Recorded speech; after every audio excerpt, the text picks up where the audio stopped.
Hello. So, I don't feel well for many reasons. I think it's like some low blood sugars kicking in. It's 3:22 because I couldn't really eat my lunch. I was getting so upset and worked up over about my cat. There's been a lot of grunting and groaning, a lot of swearing. Some tears have fallen. I was trying to compose myself because I had brain training, and I was like, I really started like going to dark places in my head right before like maybe around like 1:20, 1:22, and like brain training was at 1:30, and I'm just like, get it together, and I was like so upset. Like I called my dad, but like he was unable to come to the phone, so then like he had to call me back, and so then I was like listening to Hamilton, but like with the lyrics, so I could like, you know, sing along, read along, rap along to get my mind off of what's going on. And then my dad calls me while I'm doing the brain training. I take his call. No, actually, I lie. First, before brain training like actually took place, we conversed on the telephone. And then he was like, well, do you want me to call the vet, blah, blah, blah. And then I was just like, well, if that's okay. But it's my mom, because she was gonna do it. The vet that's like literally like in my backyard, like our woods kiss. And he's like, well, why? Like, why do we need to, like, you know, like, what's the big deal there? And I said, how she says, like, a Tesla of a vet, but we gotta do what we gotta do. And then he did call back to, like, confirm, you know, okay, we're gonna call a vet, please again, like, her symptoms, so far and so forth. And the little glimpse that my brain trainer heard, she immediately says, the one thing I don't want to hear, which is diabetes, because her cat, who is passed, he was a diabetic, and so she's busy telling me how you give a cat insulin, how it's twice a day, and this, that, and other thing. And I was like, oh dear Lord, I don't do needles, I don't like needles, help me. So I'm about to go wander in the basement and dig around for the largest animal cat carrier we have. My anxiety is like, I don't know what's gonna happen. It almost feels like I'm going to the doctor, like myself, like the nerves and the but I'm not the one being treated. I'm not the patient. Squeaky is. I gotta find her. We gotta wrestle her. Not like, you know, it's hard getting a cat into a carrier. And I don't know what's gonna be said. All I know is I've read a lot of stuff online. I watched a lot of videos. Why the hell did I do that? Like, I know if there's a problem with me, because I am hypochondriac / cyberchondriac, I know to really not Google anything. If I have an idea of what it is, I might type something in and then really just tell my mom, hey, look at this, like, you decipher, because God forbid I should read anything. We all know that that's not going anywhere good. But I'm thinking, oh, it's a cat, and it's not me, it's a cat, and I'm a human, da, da, da. No, it's just, it's bad. Don't do it, don't do it, don't do it, don't. Because here's the thing, right? She doesn't act like an old fart. She doesn't act old.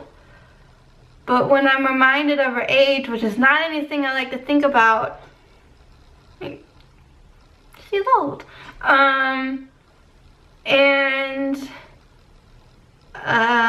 She's the longest, like I've had a bunch of cats in my life. And she's the longest that I've had since my last cat. And the other day, she had a face. She made a face, so her face, I don't know if it was how she was feeling or if it's because of the way she was sleeping. You know, sometimes when cats sleep and they just like bury their face kind of in their body. So first of all, can they breathe like that? I don't know. So I'm like, Squiggy.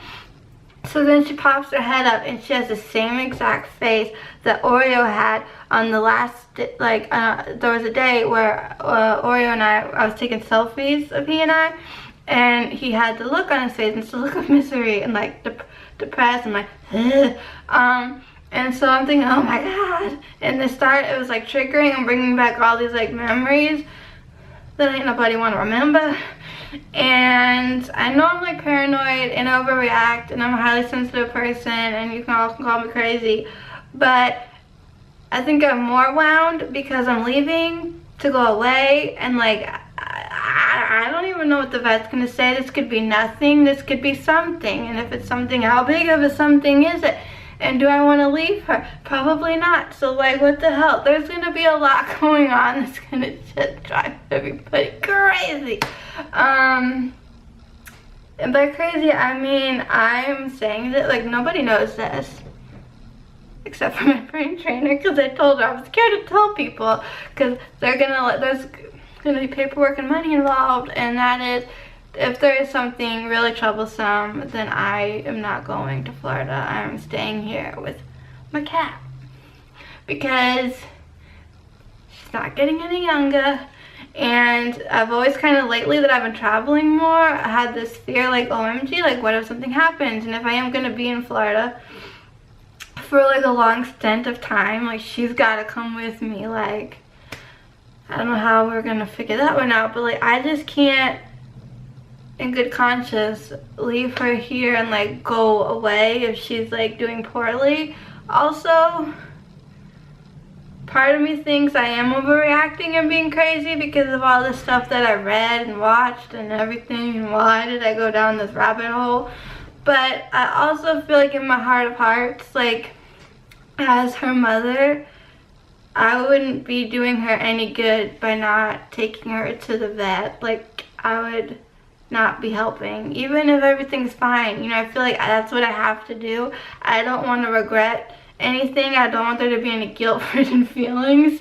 And also, whenever there's sadness or a thought of loss, it makes me think of other things that are sad and other losses that I've had, and then that's the whole thing. And then, whoo, Niagara Falls. And yeah, just makes me think about my grandfather, but he was never a cat. And then I think about Oreo, and oh my God, there's just things I just don't want to deal with. And I know I'm like being crazy, so obviously I'll do an update video after the fact, whether it's good or not good. But hey, anything can happen. She might just have like an infection of sorts and need to go on some antibiotics for a few days, you know, and maybe I don't know because I haven't been to the vet yet. But I have all this time to think, which isn't great because now all this is going on up in here and I'm losing it. So I might go back to listening to some music or doing something while I go look for this cat carrier, because it's now 3:30 and my mom, I said, well, we'll be home at like 3:50ish, so that we have some time to get the cat in the crate and over to the vet and I get shoes on. At some point I'll need to eat something because I just feel like if I don't, that will be a problem. But like I'm so nauseous, like I probably look very ridiculous right now, and I am not afraid of that because, oh my goodness, I don't know what to do with myself. I just want to like cry 1,000 tears. So I might go do that, go to the vet, and then cry some more. Could be tears of joy. You never know. Anyways, that's my story. Off I go to find a cat carrier. Oh my God, maybe while they're there they can cut our nails for us because those things need to get done and I'm not about to raffle her. Nor was I about to try to feel for anything. Like they said, go feel for like a lump the size of an orange or like something kind of like to the lower back. I don't know, she's not here, I don't have a demonstration, I can't. But anyways, as much as I wanted to try to do that, I didn't because A, she'd probably bite me or scratch me, and B, I really did not want to be like, oh, I found this like thing in my cat that's not supposed to be there. Okay, I'm gonna go now. Thank you all for watching this video. Oh my goodness. Yeah, okay, thank you, and keep it quirky.